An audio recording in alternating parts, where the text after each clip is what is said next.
दोस्तों आइए सुनते हैं गौतम बुद्ध और एक भिखारी की कहानी। हिमालय की तलहटी में बसा हुआ था एक शांत और समृद्ध राज्य शालव नगर। इस नगर में रहता था धर्मदास नाम का एक भिखारी।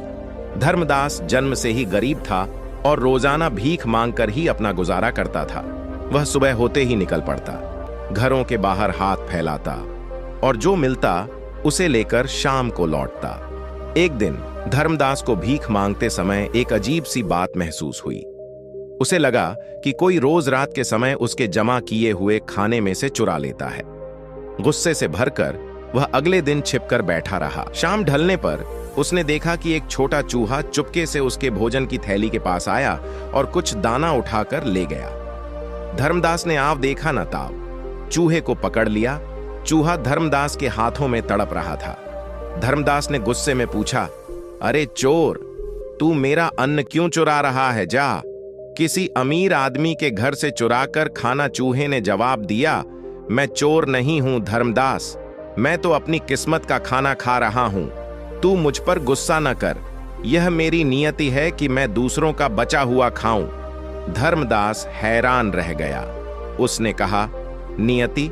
मेरी किस्मत इतनी खराब क्यों है कि मुझे भीख मांगकर खाना पड़े?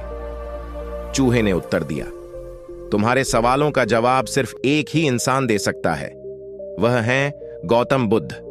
उनके पास जाओ, वे तुम्हें तुम्हारी किस्मत और इस दुनिया के रहस्यों के बारे में बताएंगे। धर्मदास ने चूहे को छोड़ दिया और मन ही मन सोचने लगा। उसने जीवन भर गरीबी और दुख ही झेला था। क्या वाकई गौतम बुद्ध उसे कोई रास्ता दिखा सकते हैं? एक उम्मीद की किरण उसके मन में जगी। उसने उसी रात अपना थैला समेटा और गौतम बुद्ध को ढूंढने निकल पड़ा।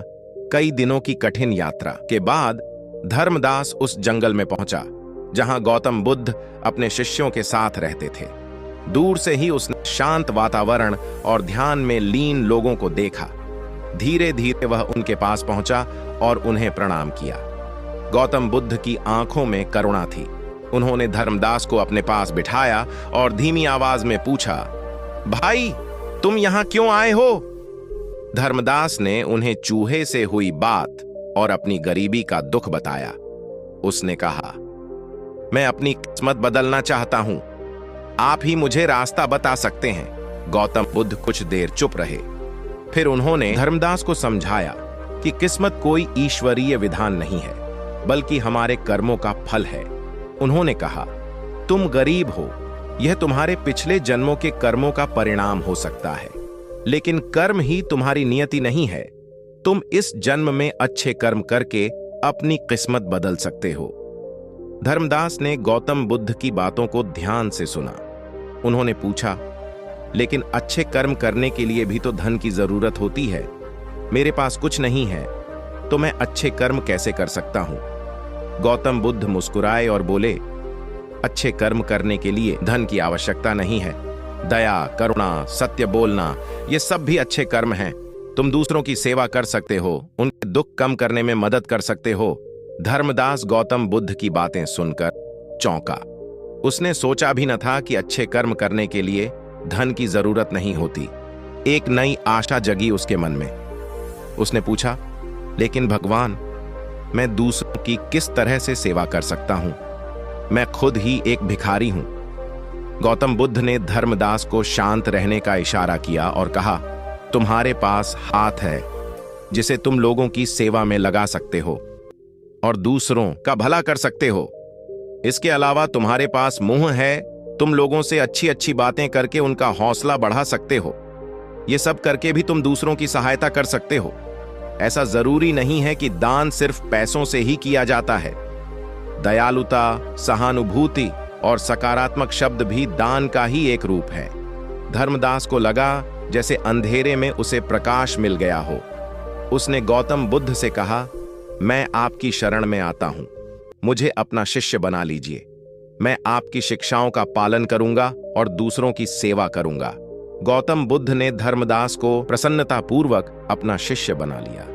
उन्होंने धर्मदास को ध्यान करना, दया का भाव रखना और सत्य के मार्ग पर चलना सिखाया। धर्मदास मेहनत से सीखते थे। धीरे धीरे उनके मन में शांति आने लगी। वह अब दूसरों के दुख को अपना दुख समझने लगा था। एक दिन जंगल में आग लग गई। आग तेजी से फैल रही थी और जंगल के जीव जंतु भयभीत होकर भाग रहे थे। धर्मदास ने देखा कि एक छोटा पक्षी अपने घोंसले में अंडे देकर बैठा हुआ है।